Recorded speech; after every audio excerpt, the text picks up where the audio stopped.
Alright, welcome back to another stream. We're in X-Plane 11 again. We are back in the Toliss A319. Hey Callum, thanks for tuning in. Much appreciated. Hope you're going to enjoy this one. We're not flying the 737 this time. We're in the A319 and we are going up from East London, down in the Eastern Cape on the east coast of South Africa up to Johannesburg. So, let's get cracking. As always, got my trusty checklist, and the Toliss recently got an update, and I think I've sorted out the issues with the failures happening all the time. So one thing I have noticed is that the ground kind of control, or the rudder control on the ground, seems a little bit different than it was before. Not necessarily bad or better, just it feels a bit different. So I'm not sure if that's something they changed in the update, or maybe I've just gotten way too used to Flight Simulator 2020. But anyway, let's get set up. So we're already in the turn state. So a lot of the kind of pre-flight stuff is done for us. So the batteries are on, but we need to turn on the recorded ground control. External power is already on. Our fuel pumps, though, should all be off. So we'll turn that off because we are going to take fuel. And then the next thing we will do is turn on the nav lights, and now we can start loading up our fuel. Before I do that though, I like to just set my brightness on my screens because they start off really dark and it's difficult to see. Like so. So we'll do these and just clear that GPS error. That's not what I wanted to do. We want to turn the eCams up, and we'll just do the same on this side so that everything looks the same. Alright, so let's now go here. Actually, first let's load our flight plan. So if we go into flight plans, we are going from East London to Joburg. And we can see our block fuel for today is 6.7, so we'll round it up to 6.8 tons of fuel. So let's go grab our Toliss control system. We'll go into loading, and we will set 6.8 tons of fuel. Then if we go down, we have 117 passengers on board. And we have a zero fuel weight of 55.7, so we're a little bit heavy, so we can bring down some of our cargo. 55.7, that all looks good. So Callum says, how long is the flight? This flight is about, I'd say from pushback to setting the parking brakes, it's about an hour and 20 to an hour and 25 minutes. So not a particularly long one. Okay, let's go and apply those settings. But otherwise, how are you guys doing? Hope you've had a good Monday, started off the week well. Today's been an interesting day. I've mostly been creating content for YouTube because I'm going to be away for the next couple of weeks. So not going to be any live streams over the next 2 weeks because I'm finally going on holiday for the first time this year. So I'm really excited, but there is going to be stuff going out on the YouTube channel. But other than that, hope you guys have had a fantastic start to the week. Getting close to the end of the year now, as scary as that may sound. But yeah, okay, so that's all set. Now, let's have a look and see. So, we've done the fuel, we can test the Apu Fire. So one thing I like to do before this is just open up that screen so we can see the warnings we get there. Okay, so we get the visual warning on the overhead, we get the oral warning, and on our eCam we have the Apu Fire and land ASAP. So that is looking good. K-Sizzle says, hey Saltgrader, hey K-Sizzle, thanks for tuning in as always. Hope that you've had a fantastic Monday as well. Right, so that's the Apu Fire and that checks out. So we can start our APU and we will wait for the flap open symbol on the lower eCam, and then we can go ahead and fire it up. Okay, while that's powering up, let's go and start boarding our passengers. So we have 100, what did I say? 117. 117, cool. So we will get them loaded up. Like so.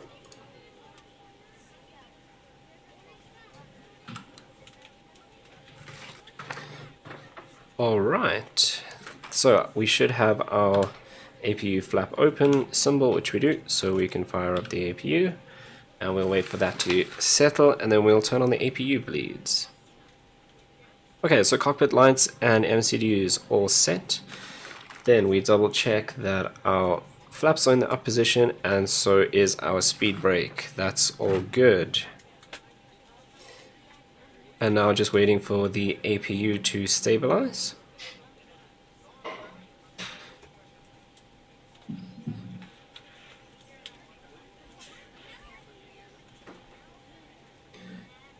Okay, so it's almost done powering up. We'll see available up there when it's ready, so we can turn on the probe and window heat. And there it is. So the APU bleeds can come on, or APU bleed, it is just one. Okay, then the air conditioning temperature. Now I believe in the real Airbus this doesn't actually click to specific positions. It's kind of like a, you know, you can turn it continuously, so that's something that isn't 100% right in the sim, but it's relatively mild today. Let's actually just double check what the outside air temperature is. Oh, we don't have it yet because we haven't aligned, but I can check over here. So let's pull up the weather for East London, and we have an outside air temperature of 21 degrees, so not too hot, not too cold, it's kind of in the middle, so we'll leave our temps in the middle, and we have more than 115 passengers on board, so we'll set the flows to normal. We're still sorting out some baggage issues. I don't expect it to take too long. Okay, so cabin crew just letting us know they're sorting out some baggage issues, but shouldn't be too much of a delay according to them. We'll keep an eye on it though. Right, okay, air conditioning panel. There should be no white lights, which there aren't, so that means like if you turn the PACX off, you'll see off shows up in white. We just scan over, make sure there's no white lights, that means everything is on. Then generator 1 and 2 fault lights should be on. That is checked. External power we can turn off now because the APU is running, and you'll see the lights dim as it switches over. That's all good. Electrical panel, everything besides those 2 fault lights should be off. Checked. Ventilation panel, we should have no lights. That's checked. Then we can go ahead and align our ADIAs. So we'll go number 1, and we wait for the on bat symbol to extinguish. Then we go 2, and that just means that it is getting power from the battery. So if we should lose generator power for whatever reason, they will still be powered by the battery, as far as I understand. Okay, we'll turn this on to system 1. That's not actually going to affect anything right now. That's all good. Okay, so the ADIAs are aligning. We can set the strobe light to the auto position. However, we should toggle that to on when we actually enter the runway. That's something I love to forget doing. Okay, nav lights on system 1. Seatbelts. Let's go over here and do seatbelts. No smoking, and emergency exit lights all armed. So that's the cabin lights set. Landing elevation in the auto position, that is set. Pack flow as required, we're on normal. Then, now that the fuel has been loaded, we can turn on all the fuel pumps. Then engine 1 and 2 fire test. Let's go back to our upper ECAM and go engine 1 test. So lights on the overhead, we get the sound, and we get the display on the ECAM. That's all good.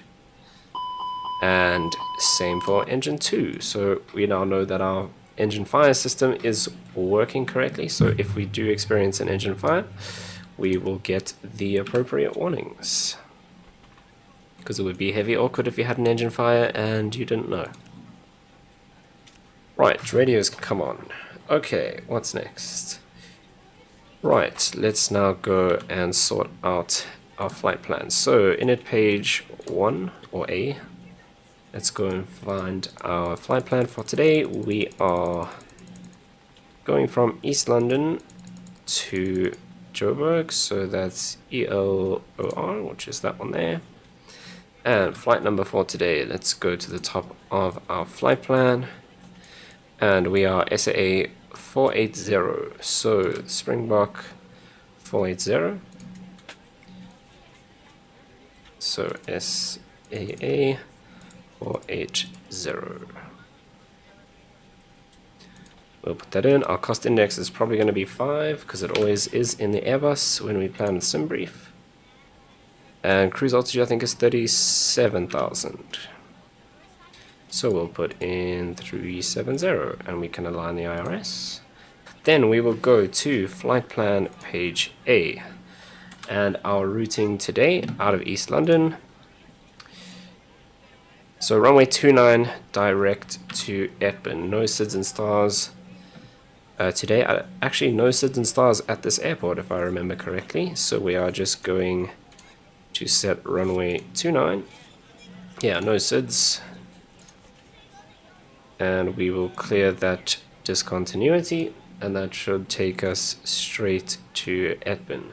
Jason in the chat, what made you fly to Johannesburg? So I'm actually flying for Star Alliance Virtual. So in real life, South African Airways is part of the Star Alliance, and Star Alliance Virtual covers all of the Star Alliance airlines. And earlier on, I actually did a flight for the virtual airline from Joburg down to East London. So now I'm just flying back. So generally with the virtual airlines, you fly from where you last landed because it makes the most sense, sort of.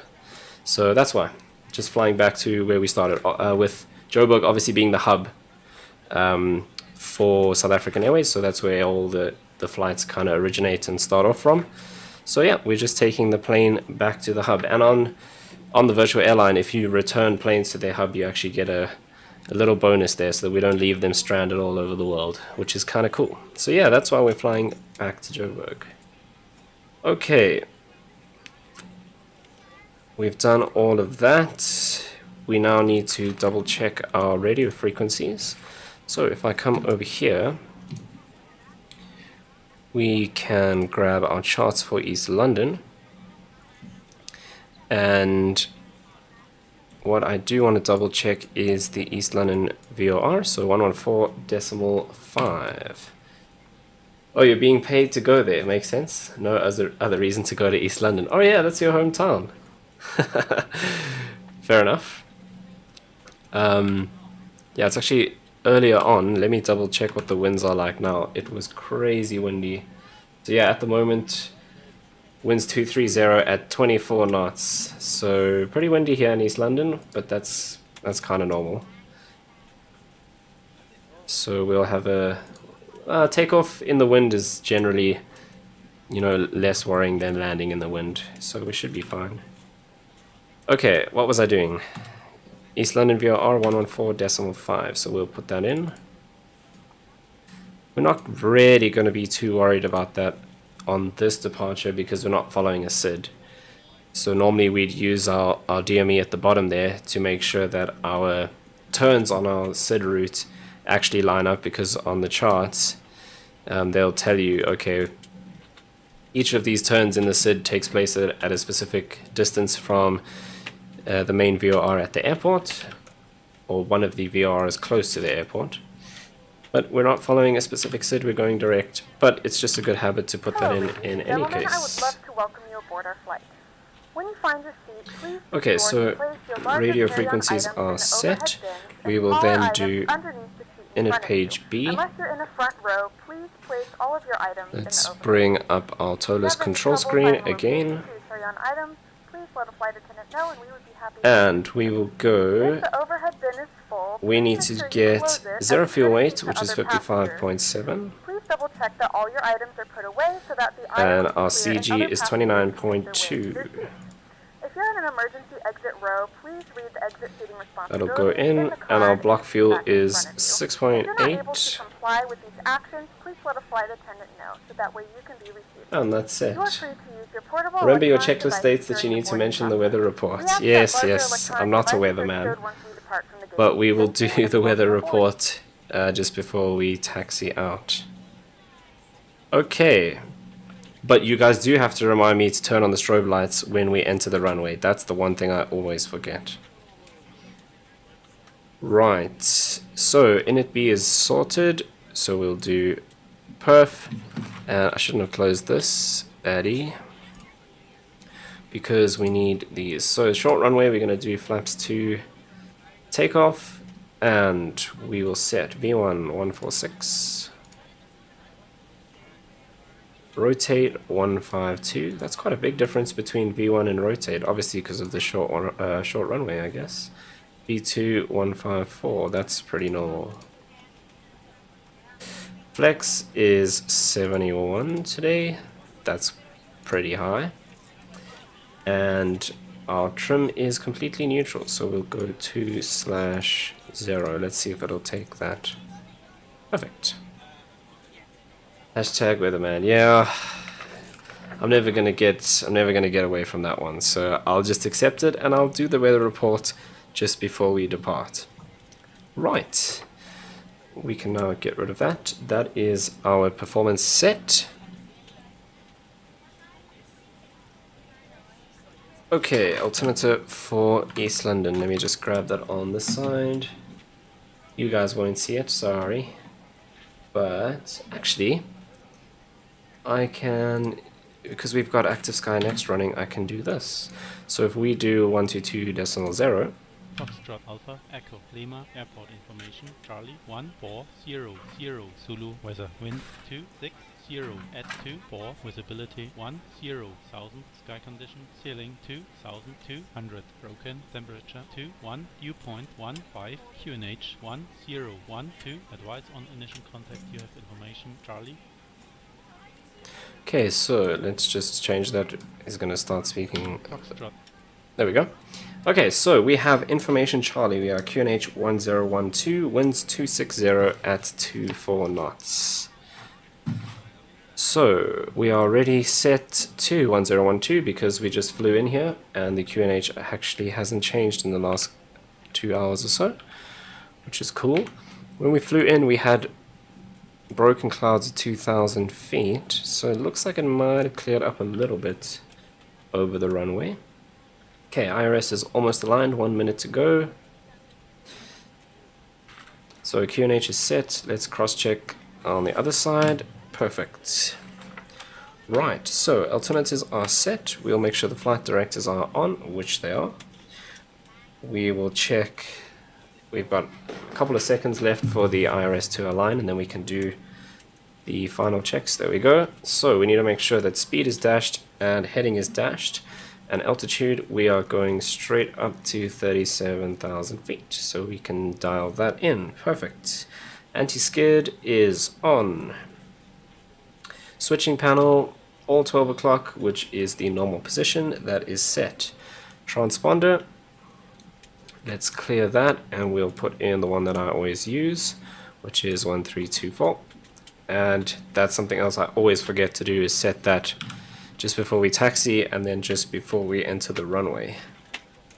Okay, let's see. We did have that passenger delay, so let me check with the cabin crew and just see how long that is going to take. We're still boarding. Let us know if you need anything. Okay, so about 4 minutes left. Not bad. Otherwise, we are ready to go. So what we can do in the meantime is call up our pushback tug and let them know where we want to go. Which actually we can probably, no, that angle's a little bit weird. So we'll push back to somewhere like that and accept that. And we'll let the pushback tug drive through the buildings.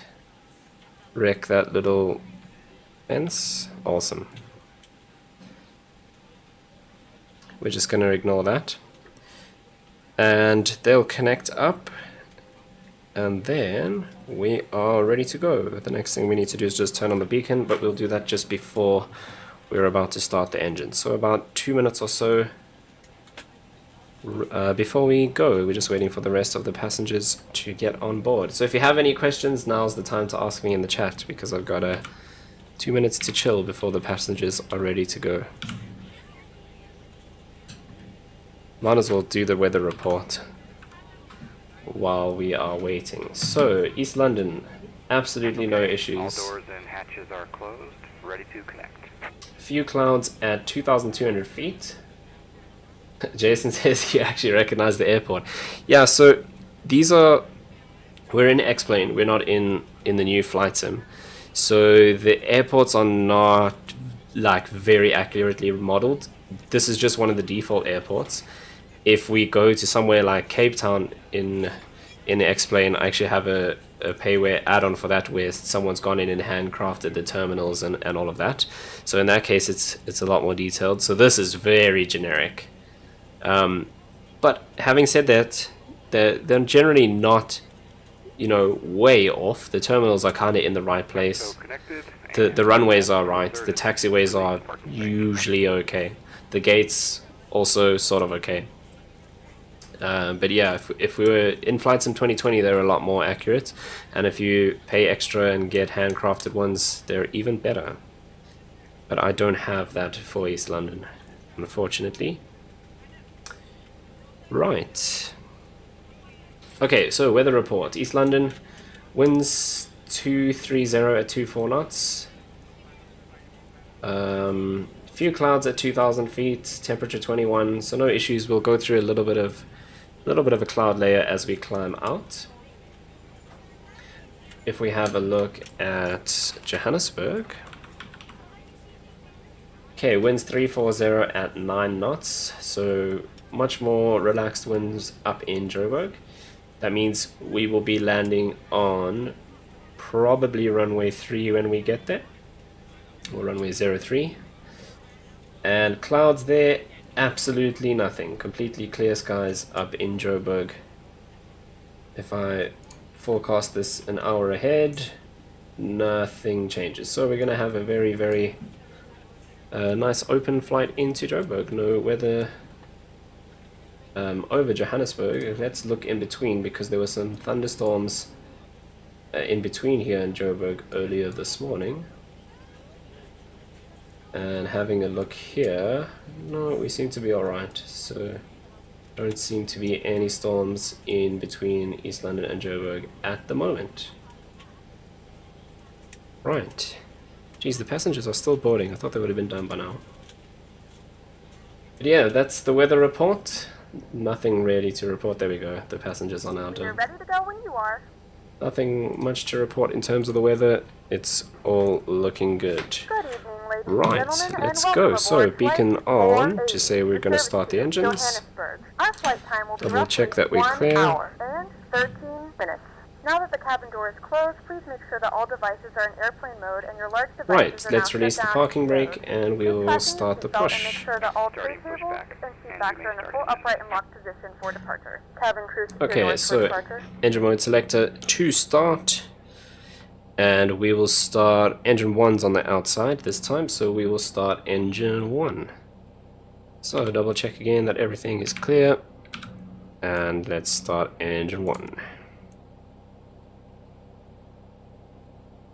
Okay, N2's coming up.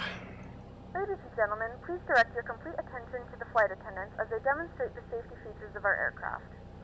You will notice a light And we've illuminated got above pressure. you. When this light is illuminated, please Temperature is fasten your coming seatbelt low and up, tight so that across should your lap. spike up Fasten in a each of the metal second. fittings into one another and tighten by pulling on the loose end of the strap. To release your seatbelt, lift the upper portion of the buckle. We suggest that you keep your seatbelt fastened throughout the flight, as we may experience unexpected turbulence. There we go. There are So there several comes the emergency EGT exits on and this the N1. aircraft. Please take a few moments now to locate your nearest exit. We will let In that some cases, stabilize. your nearest exit may be behind you. If we need to evacuate the aircraft, floor-level lighting will guide you towards the exit. In the event that the cabin loses pressure, an oxygen mask will drop right in front of you. To start the flow of oxygen, pull the mask towards you. Place it firmly over your nose and mouth and secure the elastic band behind your head. Tighten the straps if necessary. Okay, so there are generators now available, and that should kick over in a second. There we go. So engine 1 stable, we'll start engine 2. Your mask first and then assist others. Keep your mask on until a member of the crew advises you it's safe to remove it. In the unlikely event of a water landing, a life vest is located in a pouch under your seat or between the armrests. When instructed to do Okay, so N2 is coming up. We've got pressure, EGT slowly rising. Okay, so pushback is complete. Let's set the parking brake. And we will wait for them to pull the pin, and then we will give them hand signals to disconnect. Okay, there comes our EGT, and one is coming up now as well.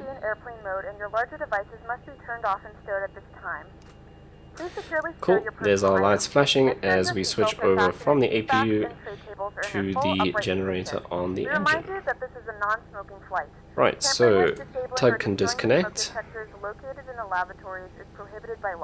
All of this information can be found in the safety card located in the seat back in front of you. And we'll wait for them to clear and give us the hand signal. Okay, one thing I should set, well, we can do that while we're waiting. So on our performance, we want to do a noise abatement departure procedure 2, which is standard in South Africa. So thrust reduction altitude. Hand signal will be on the right. We'll see you next time and have a Let's great work this out. So East London, if I quickly do this, East London is at 435 feet. So now we have to do a bit of maths, which I'm going to use a calculator for. So 435. So we want to do our thrust reduction and acceleration altitude at 800 feet above ground. So we're going to add 800 to that. So our thrust reduction and acceleration altitude should be 1235. 1235, and we'll put that in there like so. We can clear the GPS primary. Okay, now that we are done pushing, we'll wait for the hand signal. Oh, he's already done it because he's driving off because we were messing around. Okay, so ignition back to normal, and we will go flaps position 2 for takeoff. We can turn on the runway turn-off lights, taxi lights to on. APU bleed can come off, APU master can come off, and we will set this to the middle position, the transponder position for the taxi. Let's go through the checklist. Okay, flaps set for takeoff, pitch we're neutral for takeoff, anti-ice not required, APU master's off, slides we need to double check. So on the door page we should have 6 slide, and we do. Perfect. Right, nose wheel light to taxi. Let's run the timer, release the parking brake, and let's taxi to runway 29. So this is an afternoon flight. It is currently 20 past 3 in the sim, and that's 20 past 3 Zulu time, so local time is 2 hours ahead of that. So 20 past 5 in the afternoon, so it's going to be getting dark as we head up to Joburg.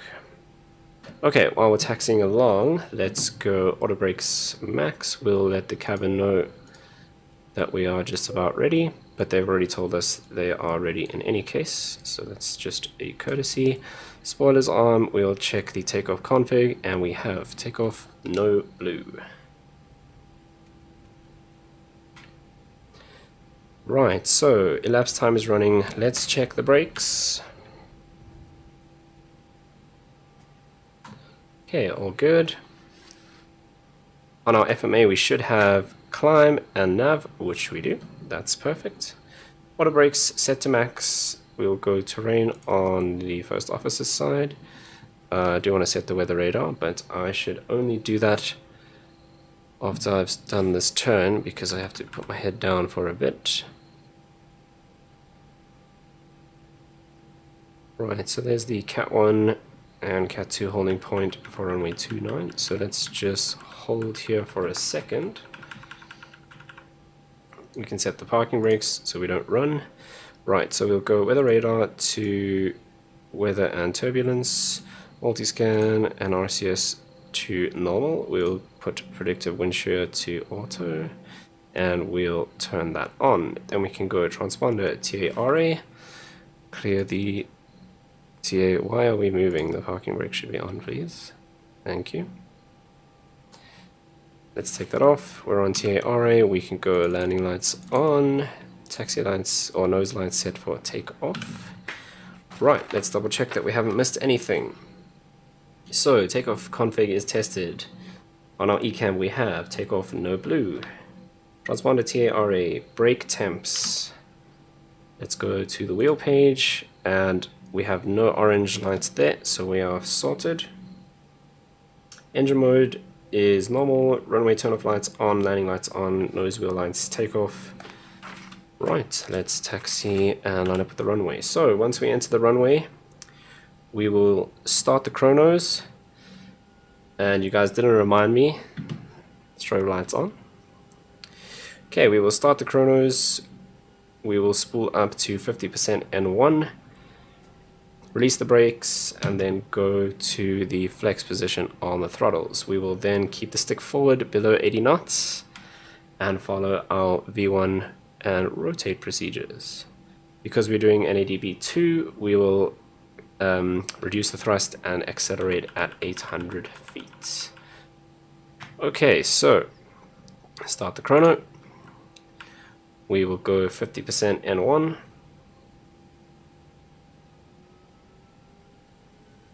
This is to make sure the engine stabilizes and we don't have asymmetric thrust, so they're both equal on either side. Release the brakes, and let's go flex. Okay, so I don't know why the parking brake engaged. That's interesting. Okay, so there's 50%. Let's go flex.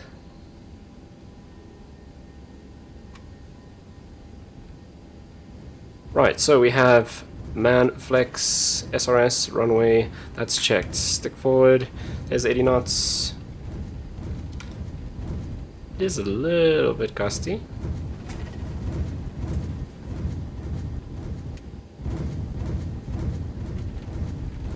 There's 140. B1, rotate. And as always, in East London we use just about all of the runway. Nice little crosswind there. Okay, positive rate, gear up.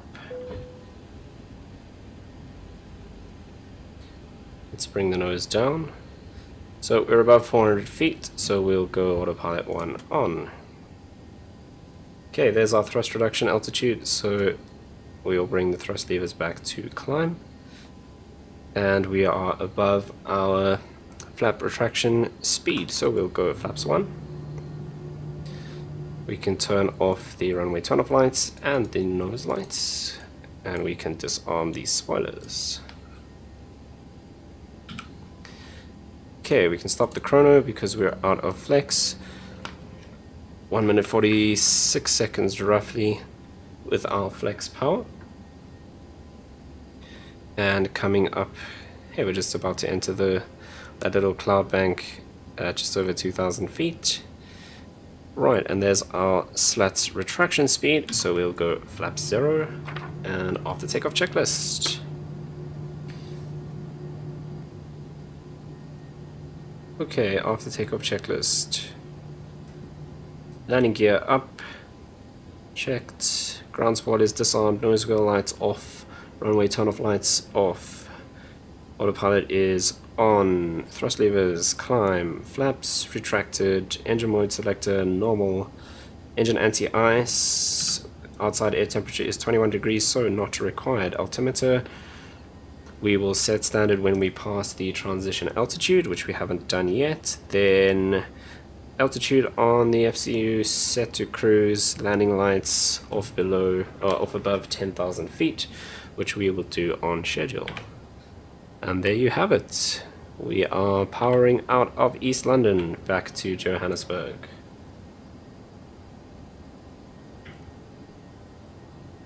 Alright, so if you've just joined in, we've just taken off from East London Airport down on the east coast of South Africa. And we are on our way to Johannesburg. So there's our transition altitude. We'll set standard, cross check. set. We can go ahead and clear our chrono display, and we are set for the moment. So nothing on the weather radar. Let's go and put our constraints on. Nothing on the weather radar at the moment, so everything looks good.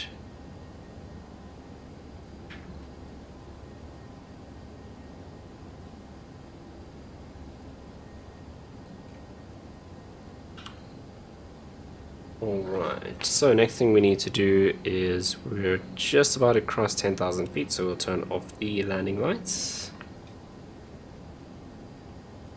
In case you didn't know, there's actually speed limits for aircraft as well, so let's go landing lights off. But aside from speed restrictions on specific approaches, the general speed limit is 250 knots or less below 10,000 feet. So you'll see now that we've gone above 10,000 feet, we're speeding up to 262, 63-ish knots, because that speed limit no longer applies. I still like X-Plane, it looks really cool. We do have photo textures for this area of the world, but we'll see that that ends just now. We don't have that all the way up to Joburg.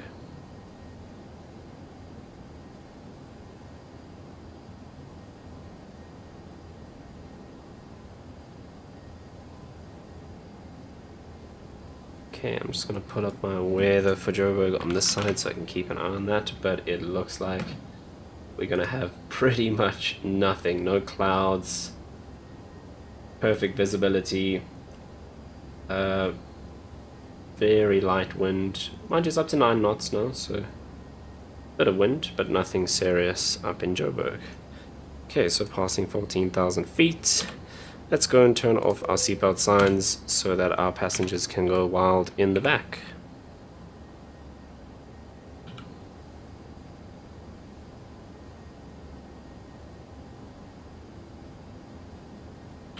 Okay, let's double check. Everything is set here. And that all looks good. So Edbin is the next waypoint. And we're expecting flight level 262, and then Exabu flight level 2320, and then our top of climb is that blue arrow over there. That's when we reach our cruise altitude of 37,000 feet.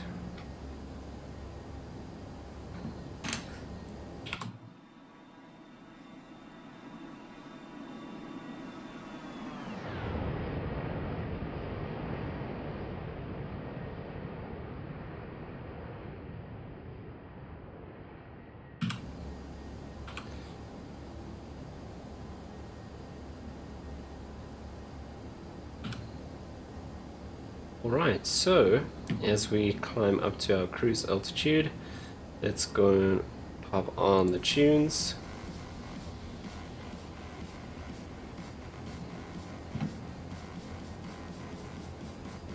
And we will just monitor our systems. All looking good so far.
Okay, so let's see how close this prediction gets.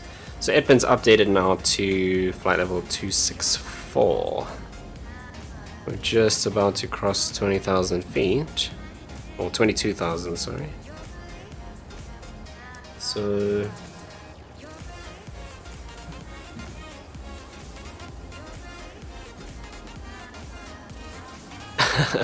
So Jason says, so anyway guys, if you're enjoying the video, don't forget to like and subscribe to get notified about future videos.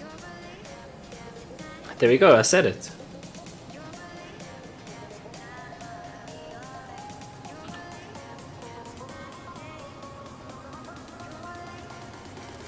We'll have to make you the marketer for this channel, since I always forget to say stuff like that.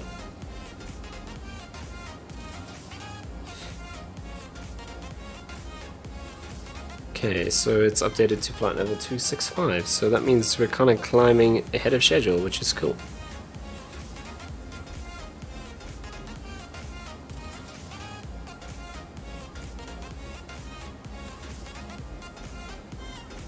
But yeah, Jason is right. If you want to see more videos and get notified when I do stream, because I'm generally bad at scheduling them, and I just go live when I feel like it. But if you want to get notified, make sure to subscribe and hit the notifications button.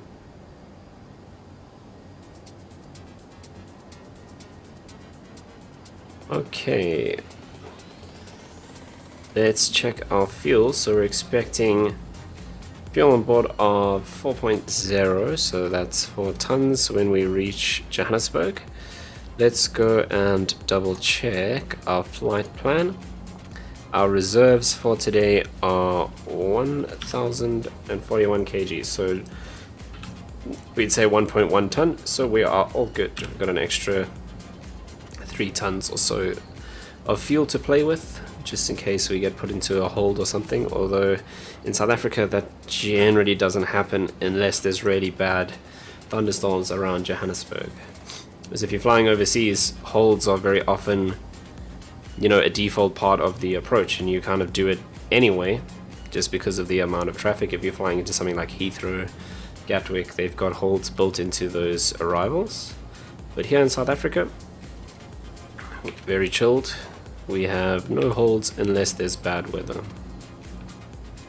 And there you can see where our photo textures end for this area. And then we go back over to the stock X-plane terrain.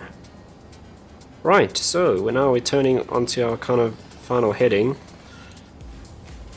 which is going to take us all the way up to Johannesburg. And we're going into, is that Octec? Let's see what arrival we're going to do. Oh, we're going to do the Standerton arrival. Okay. So on our flight plan here, so Standerton 1 Charlie.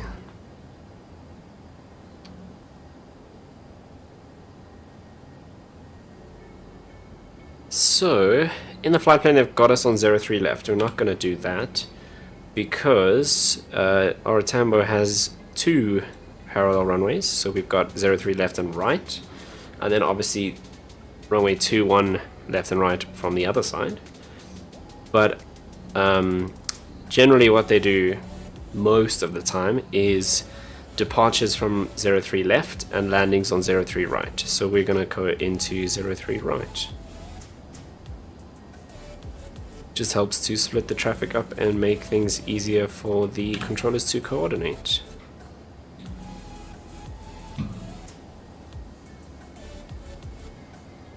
Okay, so we're expecting top of climb at 15:43, which is in just less than 10 minutes, about 7-8 minutes or so. We will be at our cruise altitude.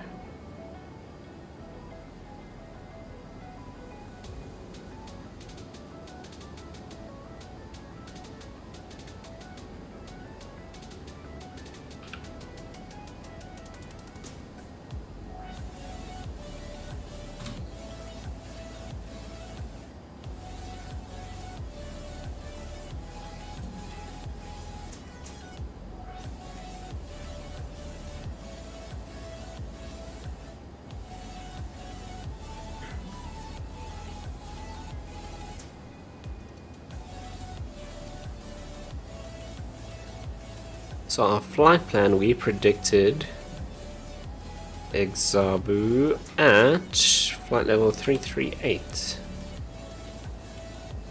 And here we are expecting 332. So a little bit behind the climb schedule in our flight plan, which is interesting. We do have a 29 knot, almost bang on crosswind. So what did they predict the winds to be up here? So wind at Exabu, they predicted 294 at 68.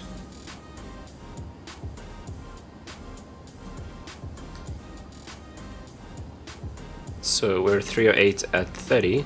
So we'll see, we're still a couple of minutes away. So we'll see, we'll just compare the wind on our flight plan to what's actually happening there. But what I did want to check is what did the flight plan say we would end up on in terms of fuel. So at our Tambo, so it looks like they're predicting for us to end on 3.4 tons of fuel.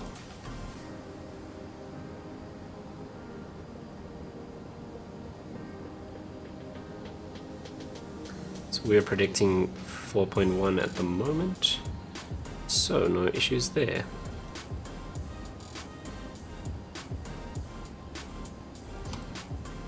Right, let's go back here and we'll keep an eye on this.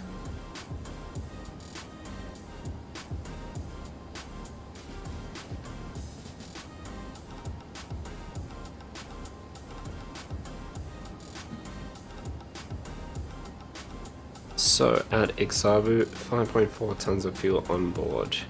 At the moment we've got exactly 5.4 and we are crossing with 5 miles, so we burnt a little bit more fuel than what the flight plan says, but it's nothing major. So we'll check this one, top of climb, 4.9 tons.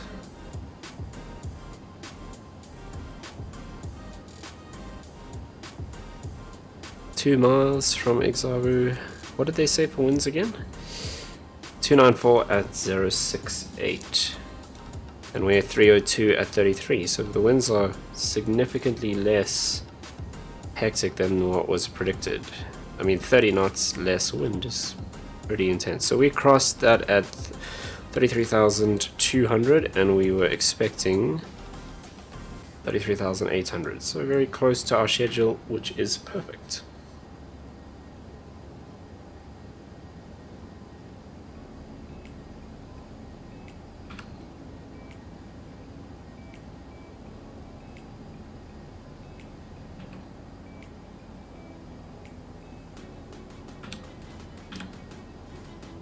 So lots of people often ask, what do pilots do after the whole takeoff procedure and before the landing when you're just cruising along?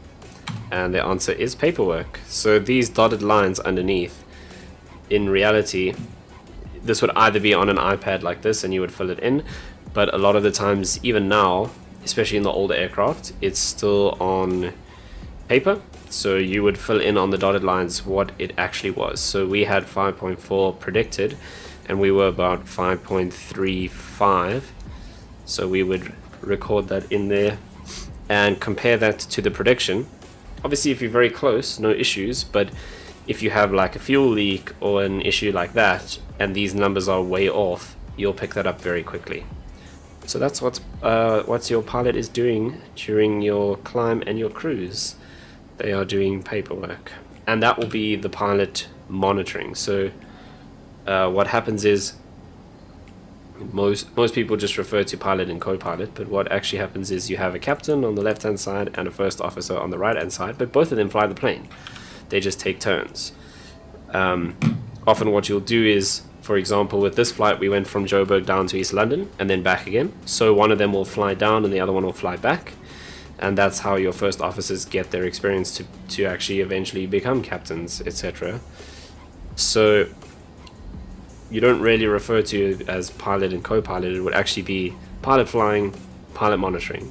So your pilot flying is the one who's responsible for the control of the aircraft. So if the captain is pilot flying, he's monitoring the instruments, making sure that the plane is going where it's supposed to be going, and your pilot monitoring will be checking your calculations and making sure all of this adds up and nothing is amiss.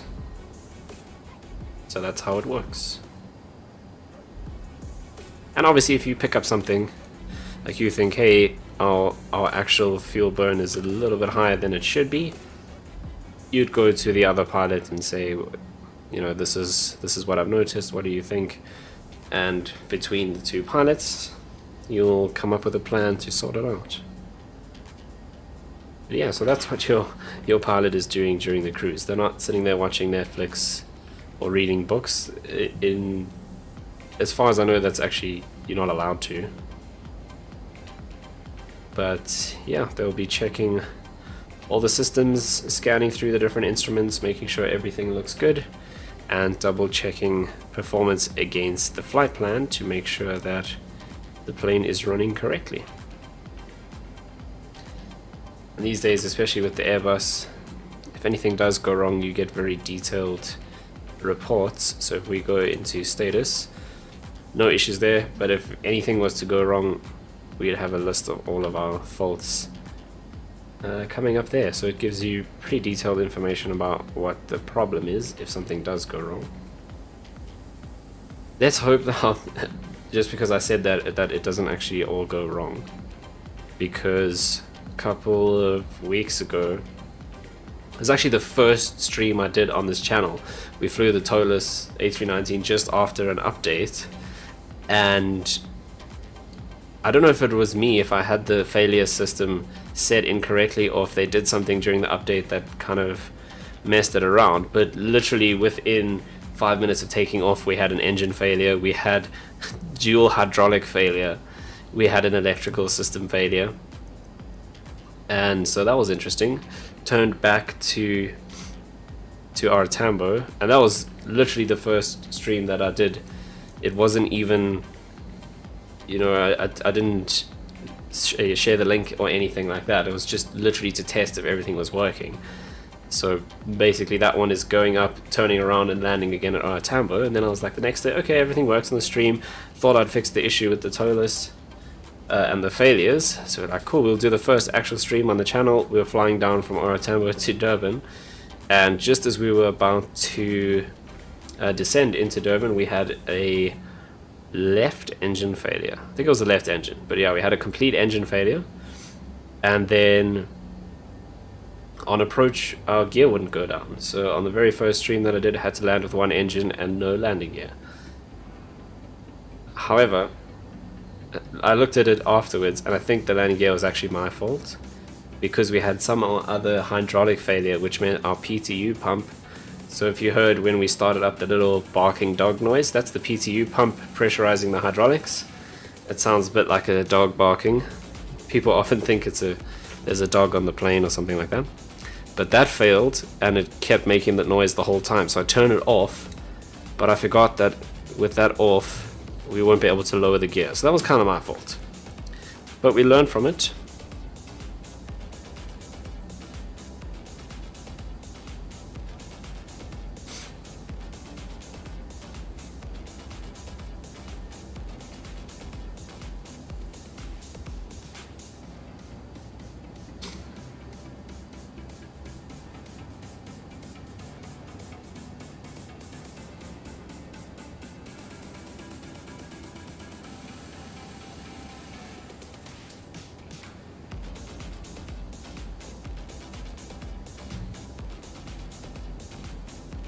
Alright, we are cruising at 37,000 feet, and that's PACX just letting us know that they are serving the drinks and the snacks.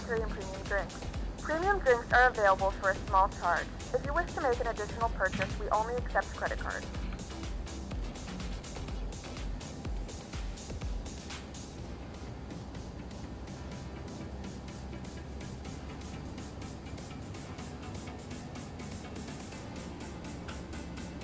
Okay, so let's see how long we have to go until top of descent. So we're predicting top of descent at 9 minutes past 4. So we're quarter to 4, 14 minutes to 4 at the moment, so not long to go, just over 15 minutes or so until top of descent. So about 50 miles or so to go, we will start setting up for our arrival into Joburg. Okay, Cecil says chicken or fish. Yeah. However, this is SAA. I don't think... Alright, if you're in business class, I think they serve you hot food and stuff, right? When you fly economy, you get like a sandwich. And what was my fruit that I dropped on the floor that I was so angry about? So that was the last time I flew, was flying SAA from Durban back up to Joburg, and they gave us like a little fruit salad. And there was some fruit in there that I'd never tried. And then I was so excited to try it, and they give you those like crazy flimsy little plastic spoons, and I picked it up on the spoon, and as I did that we hit turbulence and my fruit that I was so excited for fell on the floor, and then I was very unhappy. Yeah, business class serves hot food. Yeah, so on the A319 I don't know, but there's most likely a couple of... Oh wow, we can open this now. Yes, look at this. This one doesn't have passengers though. So looking at this, there's no business class on this plane. It's all economy. But on SAA for realsies, there's normally a few business class seats in the front. Yeah, RIP fruit. I can't remember what it was. It was a mango. No, it wasn't a mango, man. I've tasted mango before. Wasn't it like a kiwi or something random? It's a ghost plane. It's COVID, man. So we got that quota for jet fuel, so we're gonna use it, regardless of how many passengers there are. I wonder on this plane can we open the emergency exits? I don't think so. Nah. On the Zevo we can open the emergency exits and go wild. But yeah, my fruit fell on the floor and that is a lot of leg space. I would be stoked if I got to sit here. But yeah, my fruit fell on the floor and then I didn't get to eat it after that. That was very sad. And that was the last time I flew. First time I ever flew on an Airbus. And for someone who's very much into aviation as I am, I never fly in real life. I've never flown overseas. I've flown a couple of times to Cape Town and a couple of times to Durban. All but once on 737s. I remember it was an orange colored fruit. Well, it wasn't orange. I know what an orange is. And I've definitely had mango. So it was something weird. And I thought it was green. Now that you mention it's orange, but whatever. The point is, I will never ever know what that fruit tastes like because it went on the floor. On the disease floor of that was an SAA A320. So I will never ever know what it tasted like. Sometimes I still lie awake at night wondering about my fruit and where it ended up because I couldn't see it after it fell. It's like I was gonna pick it up instead of just leaving it on the floor. But as far as I remember, I couldn't find it. Like went under someone else's chair and I just left it. It was that person with the cleaning crew had to come and pick up some random fruit on the floor.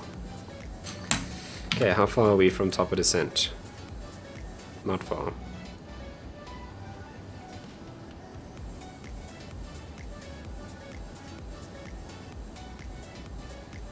I don't think this is actually going to do anything. Nope. Remember the kid sitting in front of us? Yeah. Oh, the one that kid pulling my leg. Yeah, so we had this random kid sitting in front of us. And she kept like... But I mean, what, she must have been like 5 years old or something. and she kept putting her hand like around the side of the seats and like pulling on my jeans. It's quite weird.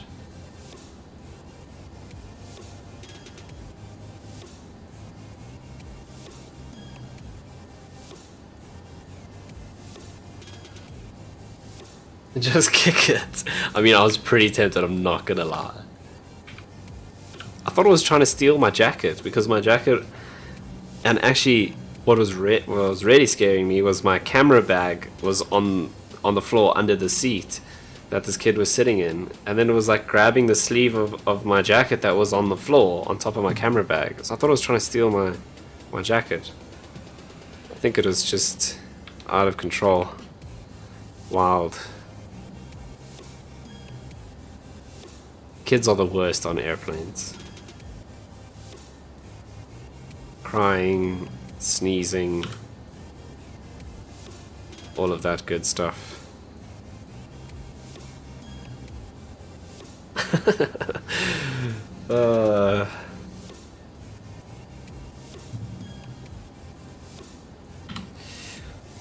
Okay, so top of descent, still 1609. So we've got about 8 plus 9 minutes to go, which is, what's 8 plus 9? 17. Is that right? Can't do maths. Probably a good thing I'm not a rail pilot.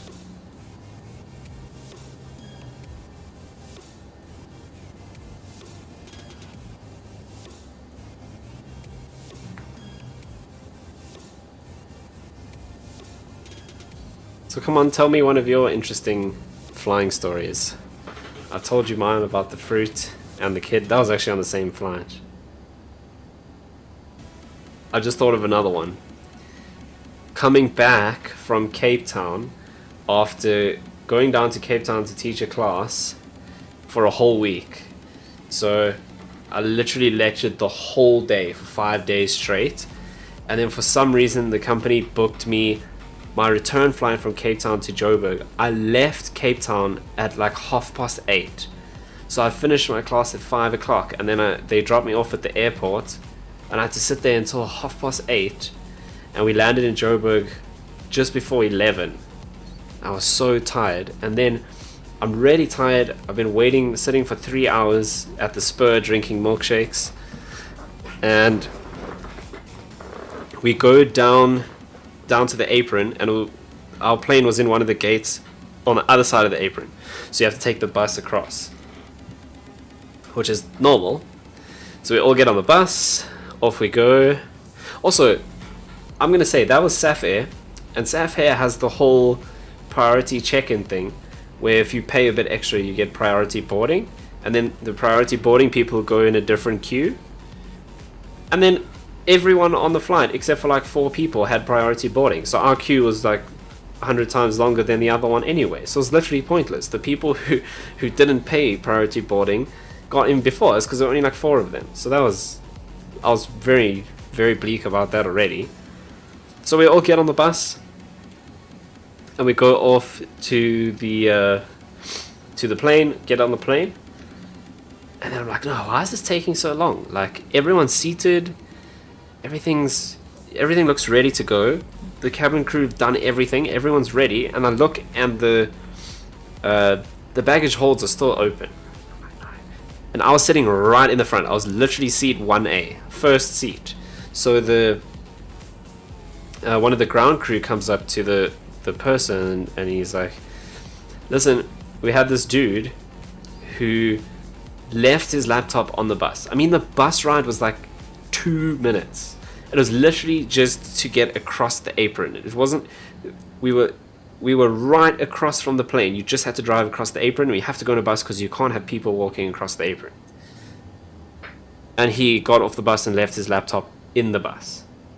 So now it's a whole crazy thing, because he only realized after everyone had boarded the plane, and now the bus has gone back to the depot, and now no one knows where that bus is because it's gone back to the depot. It's done other routes and all of this, so everyone's like, no. And now you can't have a plane leave if there's a bag missing, because that's a bomb threat and all of that.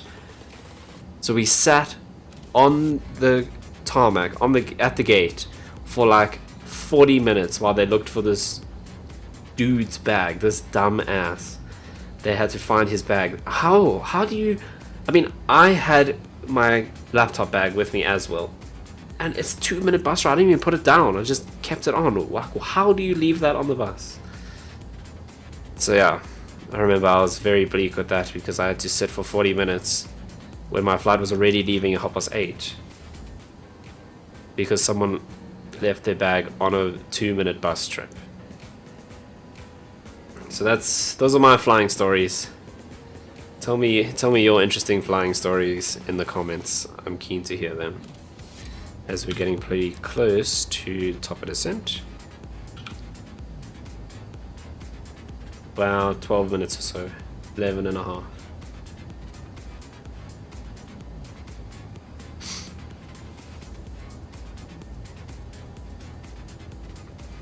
Okay, what's our wind like up here? 286.45.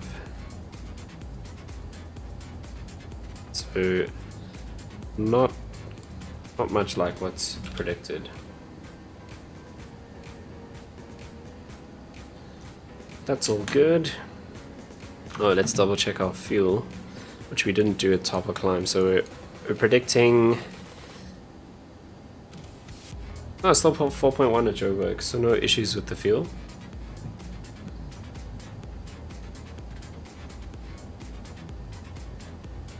All good. So what's our next waypoint? It is Ogden, right? Yeah, so Ogden at 16:07 so 9 minutes, and we should be 4 tons left, and we should be winds 291.67. So the wind is actually quite a lot more chilled than we predicted. So that's why I think our fuel, we've actually got more on board than we had predicted for in our flight plan. Okay, so we're about 10 minutes from top of descent. So let's go ahead and plan our arrival. Right, so I don't know why I just exited the flight plan. That's not what I wanted to do. I just wanted to go to this page. Okay, so we're doing the Standerton 1 Charlie for runway 03, not 03 left. We're going to do 03 right. So arrival, we will do 03 right, and Standerton 1 Charlie. Let's insert that. And there is a radar vector on this, so we will vector ourselves. Oh yeah, okay, so there's K-Sizzle's flying story. Flying back to Joburg from Durban. Jeez, our flight left at like... Didn't we leave? Yeah, we left Durban at like 10 o'clock. We landed here at 11:30. And yeah, that was not cool. Why did we fly so late? Yeah, no, we're never doing that again.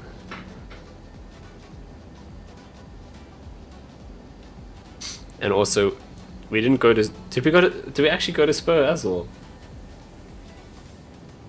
I just remember we had lots of milkshakes. Was it a Spur? Because when I was flying back from Cape Town, I definitely went to Spur, because the Spur is the one that has the those window seats. And I literally waited. I told the lady, I was like, I want a window seat. She's like, there's none, but there's other. I was like, I don't care. I'm just gonna chill out here until you have a window seat. And then I went and sat there for like 3 hours, and they kept wanting me to leave. So I just kept ordering like milkshakes and cokes and things so I could stay and watch the planes.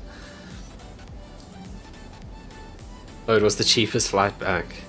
Yeah, no, it wasn't worth it. That was rough.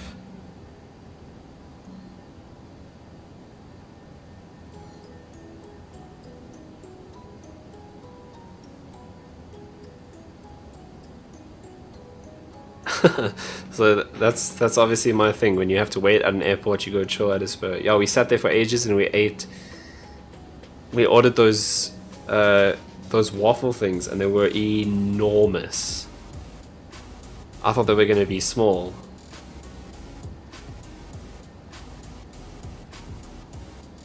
Okay, I did set the arrival, right? Telling stories here about flying. Yes, okay, so this is our manual vector. So we'll vector ourselves. We don't need air traffic control. We are professional. So has that changed? So that has changed our fuel on board at Joburg because we got a bit of a longer route. So 3.9 and we were predicting 3.4. So no problems. And as predicted, absolutely no clouds out towards Joburg. What a nice evening. Someone was going to get ended that night. Yeah, you were real grumpy.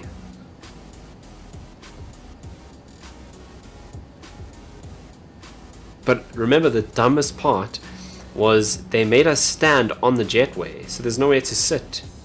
So on the jetway going down to the plane, we stood there for like 45 minutes. And we're like, why did you make us get up off the benches? Like, when they called us, we thought, okay, cool, we're going to go get on the plane. And then we had to stand on the side there for so long. And you were falling asleep. Yeah, that was the worst part, was standing there waiting. Like, if we could have just chilled on the seats and it would have been so much better.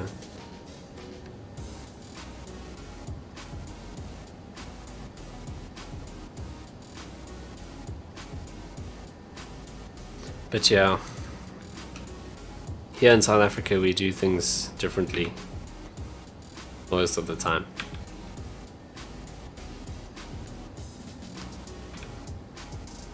It's the mountains of Lesotho. They hated me. Okay, here's Jason's story, let's go. So I was once flying with my friends and their baby, not a good start, and they had seats across the aisle from each other. That's terrible idea.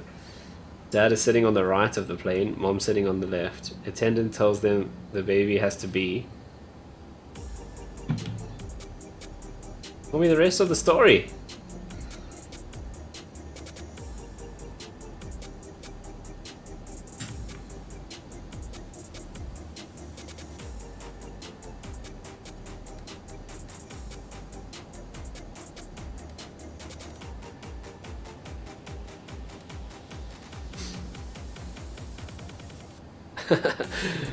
I hope you type in the rest and it's taking forever because it's a long story. Okay, the baby has to be on the left of the plane because of masks. So dad passes baby to mom. No one knew they were married, so it looked like dad just handed a baby off to a stranger. First of all, because of masks, it doesn't make any sense. There's a mask for each seat. But yeah, that must have looked super random. You're just like, here, please take this. I can't deal with it.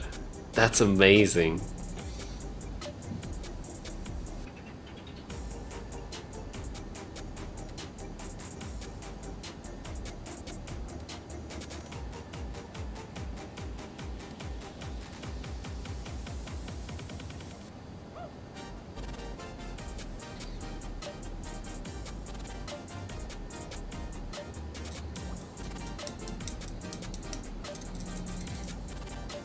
Alright, so we're coming up to Ogden now. Attendant didn't know what to do, just stared at dad like he was a psycho. That's incredible. I would have been dying. That's amazing. Okay, let's go back to this. Okay, so Ogden, 4 tons on board. We are at 4.4 with 11 miles to go. So, all good so far. Winds 291,067 and we're at 280 at 47.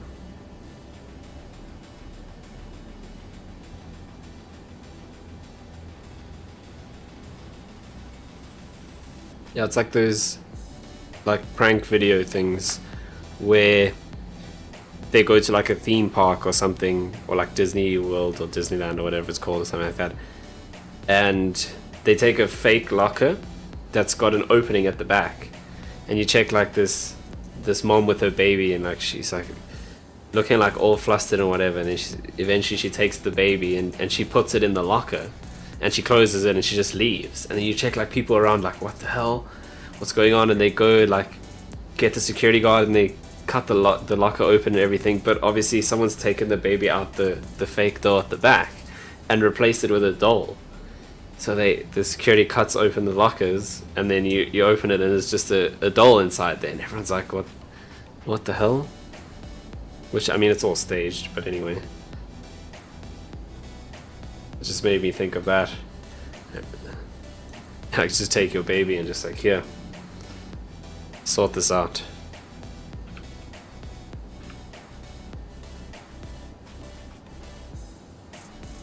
So, not quite sunset yet. What's our time there? So, 7 past 4 plus 2. 7 minutes past 6. This is UTC, right? Yeah, so 7 past 6 real time.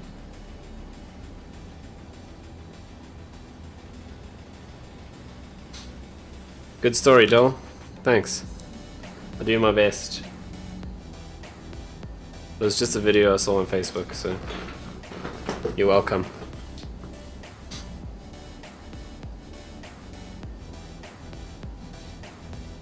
Okay, we're coming up to, what is that?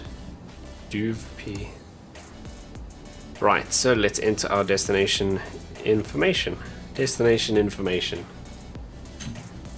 Okay, so weather for Joburg. Let's see if we can actually get the ATIS here. This might work. Nope. So it's picking up Bethlehem because we are not close enough to Artambo yet.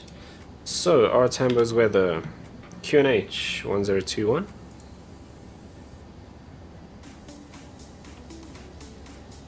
Put that in. Temperature is 25. Wind 340 at 9.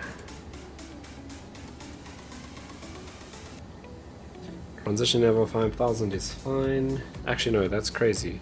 We should do transition level 8. No man, not 8.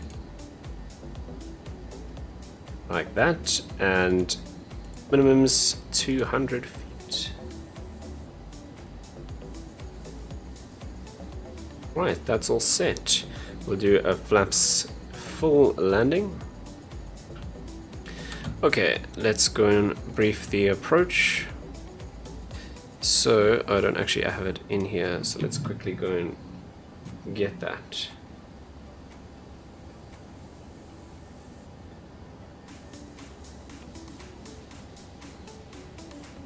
So, what am I looking for? Standerton 1 Charlie.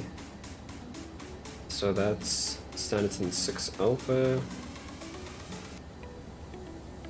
Standerton 5 Bravo, Standerton 1 Charlie. That's that one there. And we'll pop that into charts, Artambo. Cool. Now if I go back here and I go back so it refreshes, we have our 1 Charlie on our arrival. Okay. Oh, there's a NOTAM that we have to check. That's not going to be on this page. That's going to be interesting to find. Okay, let's see. So we come in via the Standerton VOR, left turn to 309 degrees, above 8,000 feet, and crossing JS017, left turn to 212 degrees, above 8,000 feet, to the Heidelberg VOR, which is, oh, it's actually just Etlig. Then radar vector all at 8,000 feet onto the ILS 03 right. That's pretty chilled.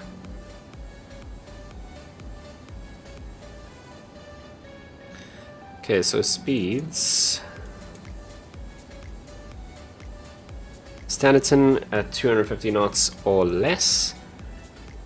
Passing 017, 210 on the localizer, maintain 180 knots. Then we would have to find that NOTAM. Let's see if we can actually do that. Because that should, in fact, I'm actually going to dial in our 8,000 feet descent now anyway. That NOTAM should be in our SimBrief flight plan. So let's see if that's actually there.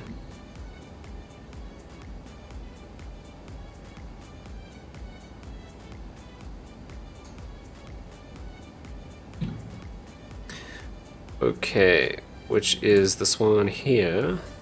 So way down at the bottom somewhere, no, that's not what I wanted to do, is we should actually have all of the NOTAMs.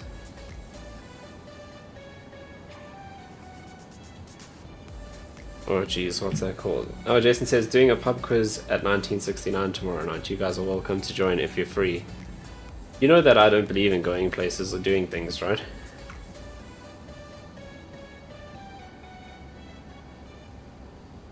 Also, 1969 is on the other side of the world to where we are. Okay. Besides that, we should probably start descending. So let's manage descent. Let's have a look and see, what was that NOTAM? F017/20. You're literally flying a plane. Exactly. This is where it's at, man. Okay, let's see if we can find... Oh, that's East London's NOTAMs. That's why. That's not going to help us.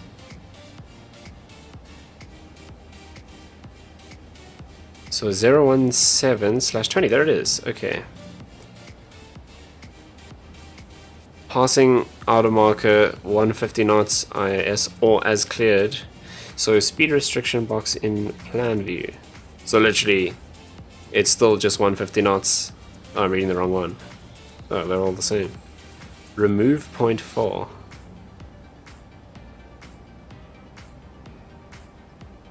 Oh, so it's just completely removed. I don't know why I said that so weirdly, but they've just taken that out.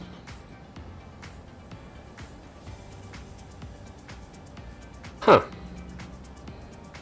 Wonder why it's... Oh, for a certain date. So that's 2016. Right. Okay, so charts are a little bit outdated. That's what happens when you're just downloading from random websites. Completely removed. That sounds like a Craig thing to say, if I'm honest. Don't judge me, I know how to speak English, okay? Just like I know how to fly planes. Cool. We are descending. Okay, so yeah, that speed restriction is completely removed. Oh, that's not what I wanted to do. Let's go back to the on arrival for reference. So let's put in on nav2, we'll put 116.0, and where's JSV 115.2? Craig played at Rumors last week. I've never seen Craig play live. That's how much I don't go places. Gotta stream, man. Gotta fly planes. See, now I totally forgot what I was putting in. 1160, right? Yep. So let's do this. Nav2. Oh, we've got JSV there, so we'll do 116.0 over here. So we'll have Standerton on VRR1. Perfect, 28 miles, and Johannesburg's VRR on VRR2, 61 miles. Yeah, that's it. We're grinding. Grind or die. Can you grind Flight Sim? That doesn't sound like a thing to me. Also, this isn't Flight Sim, it's X-Plane, but it's a flight simulator. So I don't know if you can grind that, but that's what we're doing. That's the Val Dam over there, in case you were wondering. And this is where our photo textures start. So we'll just look more that way, and then it looks good. Also, yeah, the lines. Nothing you can do about that.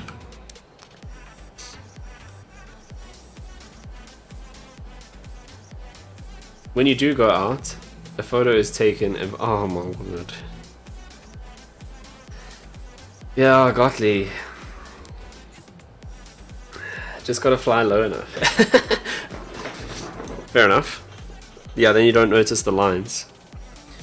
But yeah, when I do go out, people that know me creep around and take pictures of me in shops and post them in our Dota group with all of my mates so that they can all be amazed at me venturing out of the house.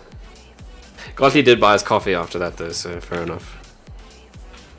That was pretty weird though. And I looked so angry in the picture because I was like, why is this? There's a random dude standing at the window holding his phone up like he's taking a picture. And I like gave him the benefit of the doubt. I was like, oh, maybe he's taking a picture of the stuff that was on special on that shelf. Like maybe he wants to buy something nice for someone for Christmas because we were Christmas shopping.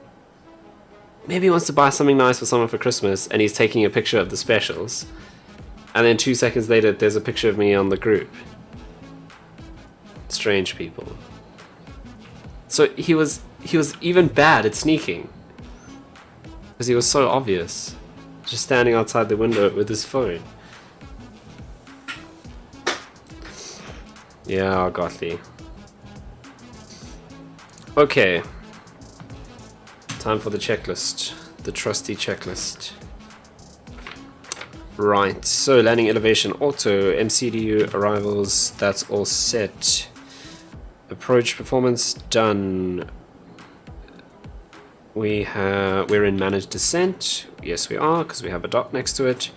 Altimeter, we will set that to 1021 for Joburg when we come past. What was our transition? 8,000 feet. Landing lights on at 10,000. We're still at 27. Constraint on the ND, that's set. FCU LS, that can come on. And our radio navs on the MCDU are set. Right. So I want to ask you guys a question, but before I can do that, I need to remember what MCDU stands for. So MCDU, probably should know this. So MCDU, which is this guy down here, stands for Multi-Purpose Control Display Unit. So this is basically the computer for the plane, and this is where we put in all of our information, we program our flight plan, etc, etc. And so the acronym is MCDU. In America, a lot of the people call it a McDo, which it really tilts me. I don't know why. Anytime someone says McDo, I can't handle it. Like, does that make me weird? Or, like, if you say, okay, we're gonna come down to the McDo, it's just like, ugh. Sounds... No, multi-purpose. Exactly, right? It's so strange. It's like we'll put our approach into the McDo. I can't, it's MCDU. It's multi-purpose control display unit. But yeah, I just thought I'd ask and see, because like literally if I'm watching someone else streaming this and they say McDo, I'll turn off the stream and watch something else. I can't hear, it's so weird. And it only seems to be Americans that say it, because the guys from Europe that fly Airbus a lot as well, they say MCDU. There we go, once again, like the Americans, they say door instead of DAW. So it's just Americans, it seems. But yeah, you're right. I don't like it when people say door. You don't spell door like that. It's D-O-O-R. It's D-A-W because it's an acronym. No, it's not an acronym. It's a thing that stands. Is that an acronym? Why can't I do English anymore? Okay. Also, I'm waffling on about McDo's, and I need to increase our descent rates a bit here. But it's no, it's not an acronym. It's no, it is an acronym, because abbreviation is where you use part of the word. Acronym is where the letters stand for something, right? It's an acronym. C. But then It's not DAW because it's not a word, it's DAW because it stands for Digital Audio Workstation. And MCDU, Multi-Purpose Control Display Unit, it's not a word. Yeah. Okay, so I'm not the only one. The McDo. Ugh. Weird. Okay. We are back on our descent path, so let's go and actually activate or arm the ground spoilers. Yeah, etc. is an abbreviation. Yeah, that makes sense because it's part of the word. Look at us doing English. Winning at English. Interestingly enough, if you want to be a pilot, regardless of where you are in the world, you have to learn English. And you have an English test, which I probably would have failed if I had written tonight. Because, interestingly enough, all the air traffic control, if you fly in a different country, it's always in English. Callum says, hey Saltgrader. Hey Callum, thanks for joining us again. Good to have you here. Hopefully you're enjoying the Airbus this time, rather than the 737. I'm a qualified English second language teacher. Fair enough.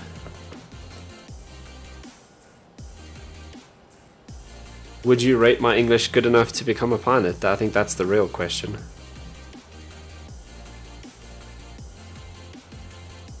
Also, should you fail your English proficiency test if you say McDo? I'm gonna vote yes.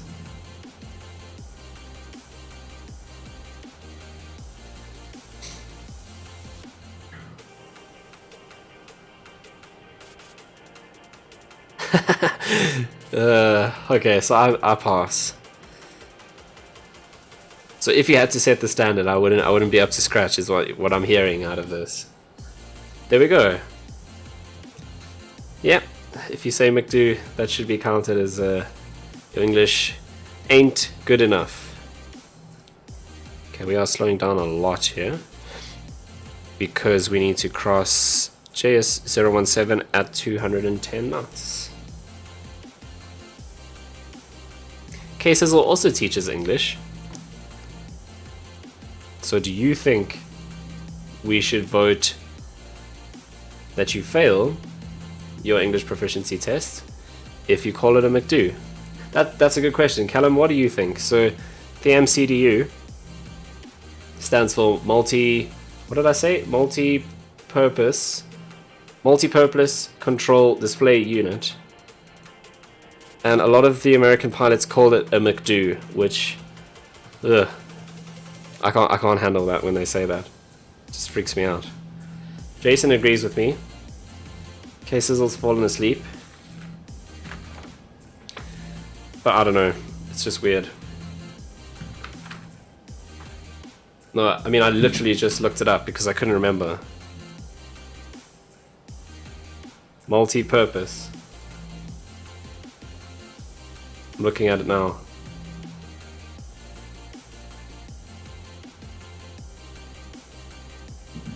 But yeah, I mean, I guess... Look at that! Everyone in the chat is agreeing that McDo sounds really weird. So glad. Like, where did you get your answer from? And I'm worried.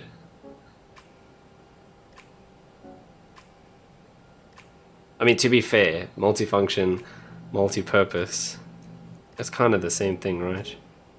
Okay, because now I'm looking at a different definition that says multifunction.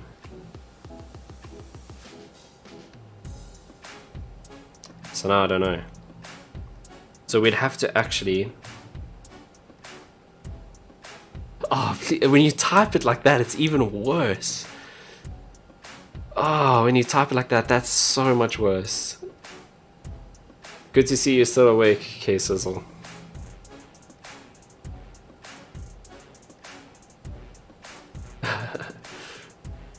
No, it doesn't have one purpose. You do all sorts of... So we can set up our flight plan, we can initialize all of our weight and balance and everything to tell the plane how you know, how much we weigh, how much fuel we have on board. It controls the plane, but it has many functions, so yeah. So surely multi-purpose and multi-function are kind of the same thing. I'm about to turn here, but we'll have a look just now once we've landed and see what the actual Airbus manual says, because that will be the best indication. Okay, we're gonna turn right. Oops. To heading 300. So one purpose, but many functions. Oh, Callum, you live in Ireland, but you're from South Africa. That's awesome. Because, I'm not surprised you agree then, because all of the European operators of the Airbus that I've seen in flight sim and, you know, watching guys fly real Airbus, the European pilots always say MCDU. I've only ever heard Americans say McDo, so that would make sense. Okay, I probably should have turned the seatbelt signs on a little bit earlier, but that's all good. We're still at 15,000 feet. We are very high. So let's drop out of the sky like a stone.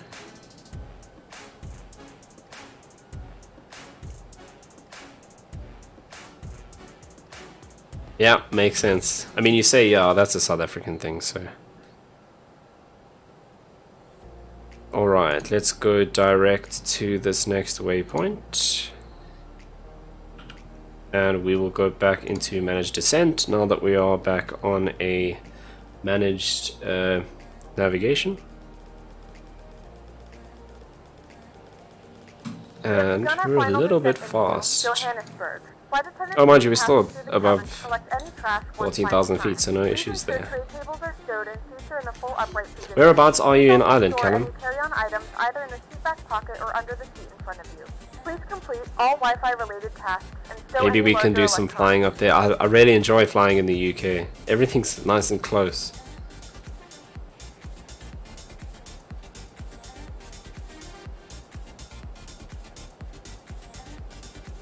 Dublin, okay, cool. Dublin's got a cool little airport. So there we go, confirmed.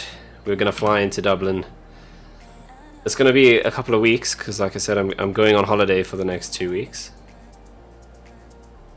And then when we come back, we'll do some flying. We'll fly into Dublin. I've done quite a bit of flying for British Airways up there. So that sounds cool. I live in a small town called Addons. That sounds so cool.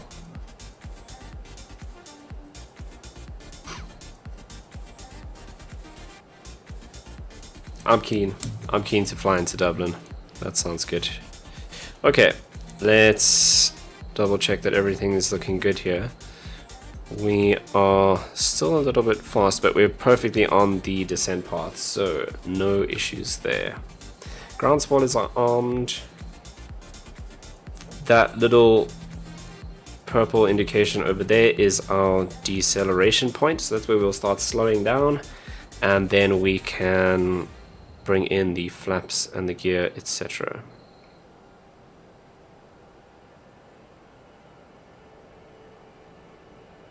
Okay, it's starting to get a bit darker. The sun is starting to set, which is cool.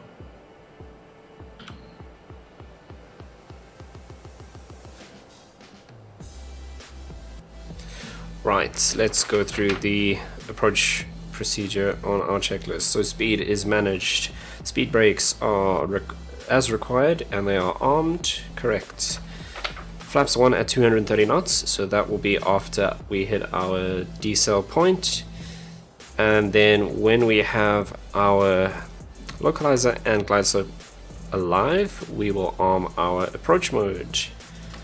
Then once we've got that, we'll go both autopilots on in case we can't be bothered to land and we let the plane do it for us, but we're not going to do that.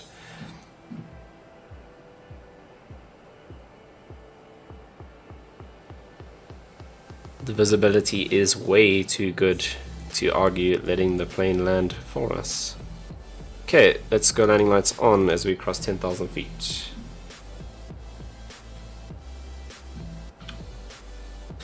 And there we are slowing down to that 250 knot speed restriction below 10,000 feet. We can see the runway lights in the distance there, so there's 03 right and there's 03 left with the terminal on that side. What's this over here? Is that Rand Airport? Yep, there's Rand Airport with their 2 runways like so. What mic are you using, by the way? I have a Rode Podcaster, which is just chilling outside of the frame. I thought about moving it so you can see it, but it's going to sound terrible if I do that. So yeah, it's just a Rode Podcaster USB mic. I'm a big fan of Rode. They make cool stuff and they make it at a affordable price. Actually, my studio mics, most of them are also Rodes actually. Right, so as we come through 230 knots here, we'll go flaps 1. Yeah, most people think I'm using this mic, but obviously as someone who does audio, you can hear it's definitely not that tiny little microphone.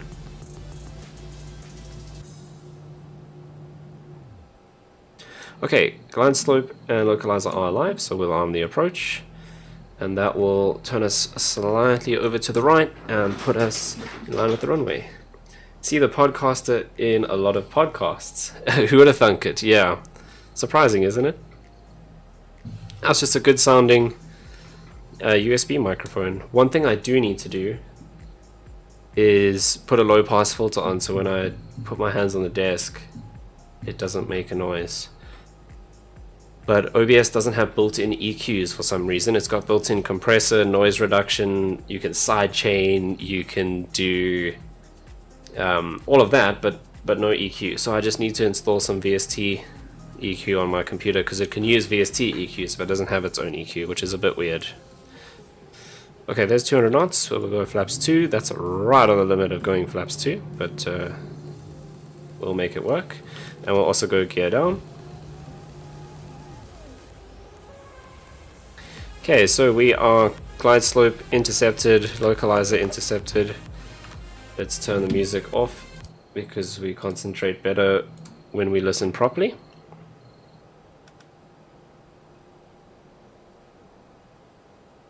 Yeah, I just need a low pass filter, that's all. There's no frequency based processing built into OBS for some reason. So I've got a compressor on, and I actually want to set up a side chain on my voice with the game audio and the music, which I just haven't fiddled with enough yet. But yeah, there's no filters, which I find very strange. No, not low pass filter, high pass filter. Jeez. No wonder you're an intern.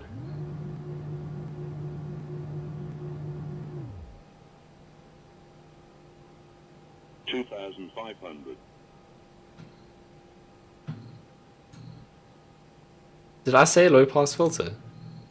Jeez. I don't remember saying that. Yours is in the chat though, so I'm just gonna go ahead and say that you suggested low pass filter. Right, let's do checklists and tings. Flaps full, landing gear down, 3 green. Spoilers armed. Let's signal the cabin crew that we are coming into land. And I'm the intern. Yeah. Something like that. Okay, cabin ready, landing. We are landing no blue. Why are we drifting so much? It's only a 9 knot crosswind, we should be fine. Okay, that's all good. So at about 1,000 feet we'll disconnect the autopilot and we will do the landing and hopefully not embarrass ourselves on stream. Geez, when I landed at East London with the 26 knot gusting crosswind, it was pretty touch and go. So let's hope I can get this one nice and smooth. Okay, because the gear's down, we can turn on the runway turn-up lights and the taxi lights. And everything else looks good. Missed approach altitude 8,000 set, and our missed approach path is also there. There's 1,000 feet. Disconnect the autopilot. And it is all mine now.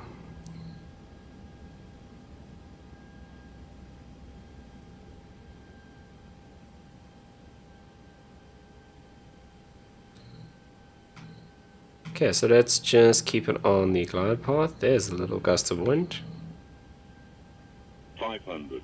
But now that we are visual, we're using the puppy lights on the left hand side, which is those 4 lights. So 2 white, 2 red means we're on the glide slope perfectly.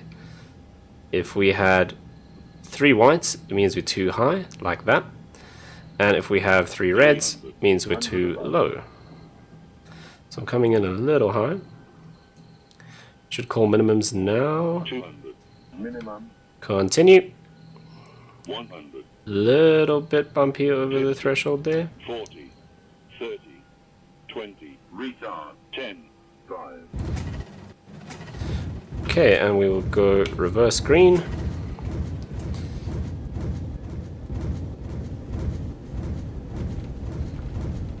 And decel.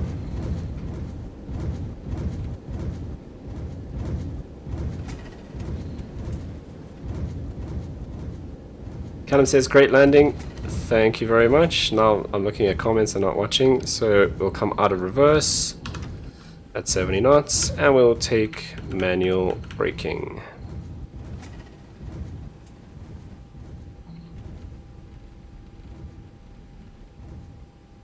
And we will vacate the runway to the left here. What taxiway is this? Is this Sierra or Romeo? I'll have to look in a second. But while we're doing that, we'll go flaps up. Welcome to Johannesburg. The local time is Let's ditch the ground spoilers. PM, and it's currently about 26 degrees. You should be a pilot. I wish. Now use your mobile devices. I wish. Please remain seated until the aircraft has come to a complete stop. One and the day. default sign is One day we'll turned make it off. happen. Remember to use caution when opening Okay, the we're on overhead taxiway bins. Items may Yankee, have so we're going to visitors turn in flight. left As this is here. your final destination, we thank you for flying with us, and we hope to see Zero you street again. cred earned. See, I feel like Callum is a lot more supportive than Jason.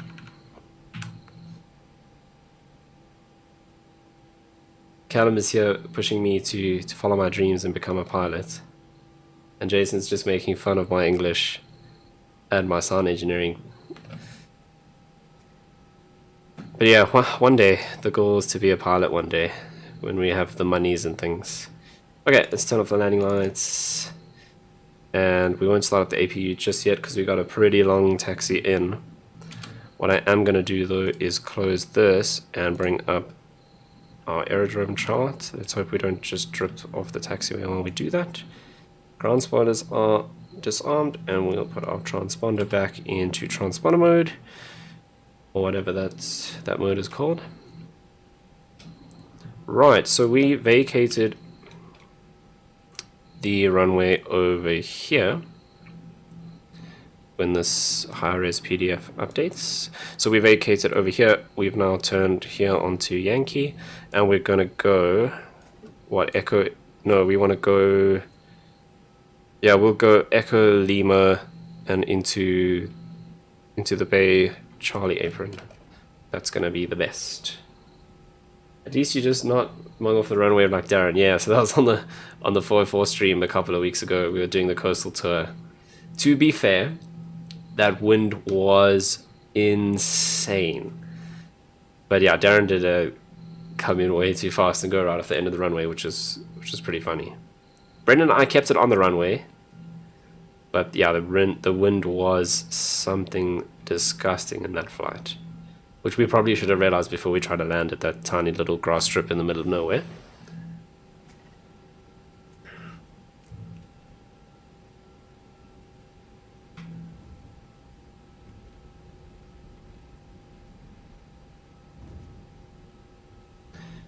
Okay, now that we're taxiing in, we can start the APU. We can also turn off the strobes,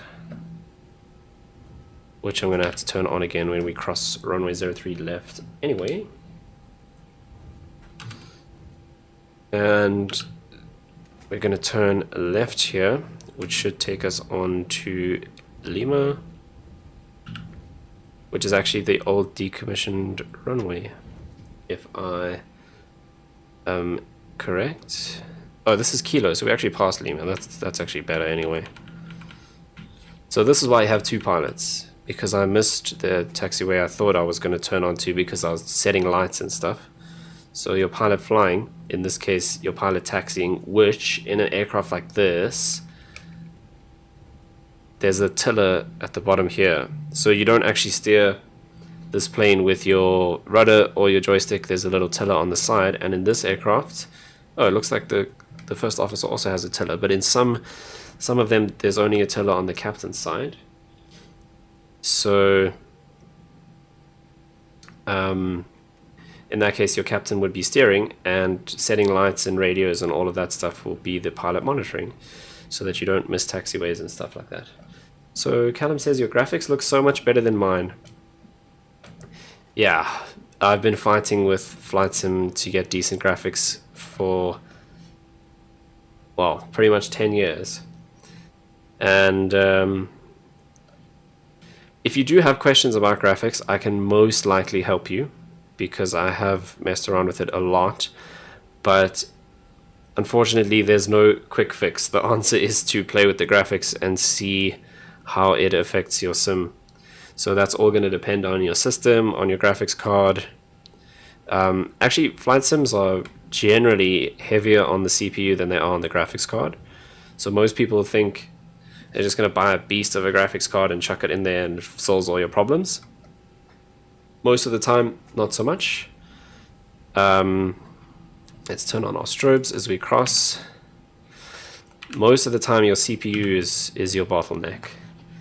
But if you do need help trying to improve your graphics, you are more than welcome to ask questions, and I'll do my best to answer them. Jason says, are there co-op sims where a second person could operate as the co-pilot?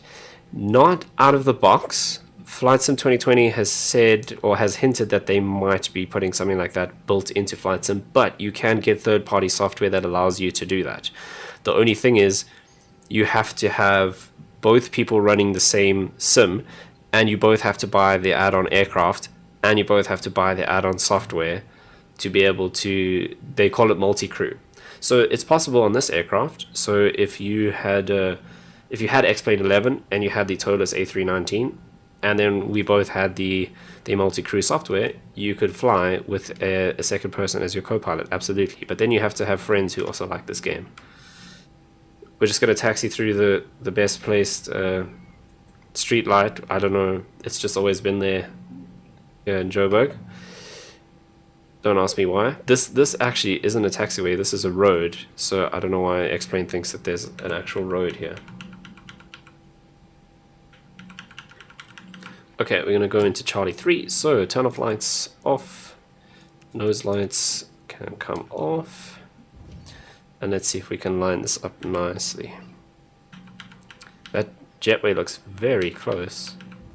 No, it's fine. So in reality, we'd either have a person standing there telling us when to stop, or you have the auto gates, or whatever they're called, which has a little radar beam that measures your distance, and it has a light indicating when you should stop. But in the sim we just have to kind of guess. Let's see how close we got to the line. Okay, so we're actually a little far back from the line, but we're pretty much good in line with the jetway, which is what I was aiming for. Okay, Callum says, my brother and I are saving up for a PC because we are using a big Apple screen. Yeah, unfortunately with Flight Sim you have to throw money at computers. What PC do I have? Geez, that's a good question. So I've got a 4790K CPU and a GTX 1080. So it's not an amazing rig. It was cool. I mean, it was good 5-6 years ago. It's not bad, but it's definitely not top of the line. I don't have any of the RTX series graphics card or anything fancy like that. But yeah, for Flight Sim, get a CPU that clocks nice and fast and a decent graphics card, and you will be fine. Trying to think if there's anything else to mention important in my computer. Not really. Oh, and this PC has 16 gigs of RAM. DDR4 RAM. Okay, like a baddie, I forgot to actually start the APU. I turned the master switch on, and then I didn't start it.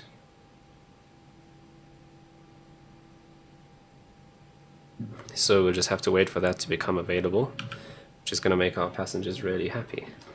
Yeah, it's a pleasure, man. You're more than welcome to ask questions. If you're struggling with settings, I'll do my best to help you out. But yeah, it does get a little bit difficult because it all depends on your system and what you're running and what other stuff you're running in the background and things like that. But yeah, hopefully you can save up enough money for your new PC soon. And then there's loads of information out there on the flight sim forums, on the X-Plane forums, places like now I've gone blank. Avsim. Avsim's a good resource. Then people like Frugal with videos, that kind of stuff. That's pretty much where I learnt how to kind of get the best out of my sim. So I would recommend going through some of that stuff, looking at parts. To be honest, I think if I was building a PC from scratch and I was in the UK like you, I'd look at buying one of the pre-built sim PCs. You're going to pay a little bit extra, but everything comes configured and set up for you. So if you have a little bit of extra cash, that would be so much easier. This one I built myself, which is always a mission. And I actually hate building computers, which is why I make Darren do most of it for me. But yeah, jump on the stream again. Ask me questions. I will do my best to help you. Okay, so we can... Has that jetway actually connected? I don't think so. We switched off our engines, so we're on the APU power beacon off. Flaps are up. Our transponder can come to standby, and we can clear that and go back to 2000. Look at Jason. Jason's pushing to be the marketing manager of the channel. Thanks for watching, everyone. If you enjoyed the stream and want to hang out with me again, don't forget to like, subscribe, and hit the bell so you never miss a stream. What a champion, Jason.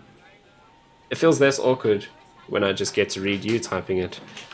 So we'll dub you the unofficial marketing manager of the stream. How about that? Isn't that just what you've always wanted in life?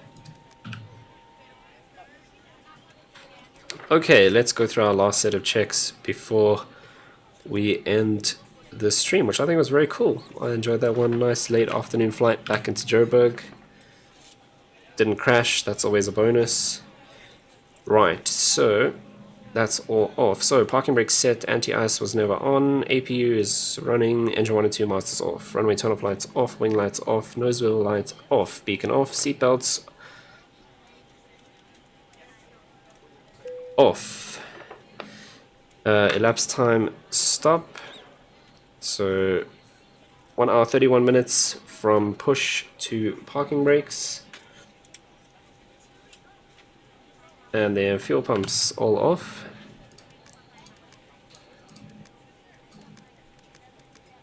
Set. Transponder standby is set, and we have to dim the MCDU. Like so.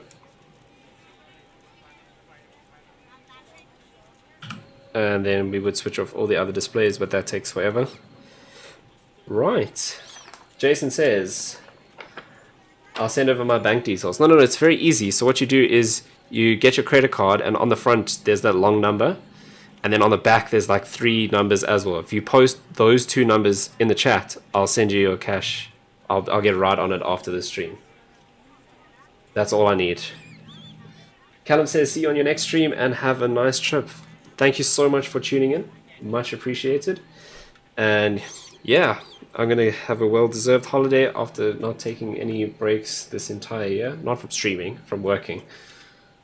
But once again, appreciate you tuning in. And to everyone else who joined the stream as well, thanks Jason. Much appreciated. Pop your credit card details in the chat. and we'll sort it out.